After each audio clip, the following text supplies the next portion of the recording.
جو دور میرا اور آپ کا دور ہے نا، یہ تیز لوگوں کا دور ہے، چالاک لوگوں کا دور ہے۔ لوگ ایسی ایسی بات سناتے ہیں کہ بندہ حیران ہو جاتا ہے۔ چالاک مزاج، تیز طبیعت۔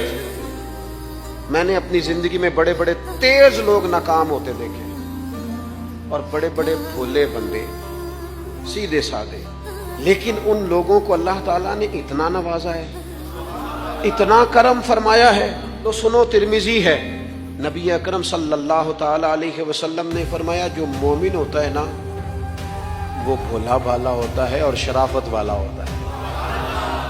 بلکہ ایک حدیث میں تو حضور فرماتے ہیں مومن اتنا بھولا ہوتا ہے کہ سامنے والا اسے بیوقوف سمجھنے لگ جاتا ہے، اس کا خیال ہوتا ہے اسے تو عقل ہی کوئی نہیں۔ مومن بھولا بھالا۔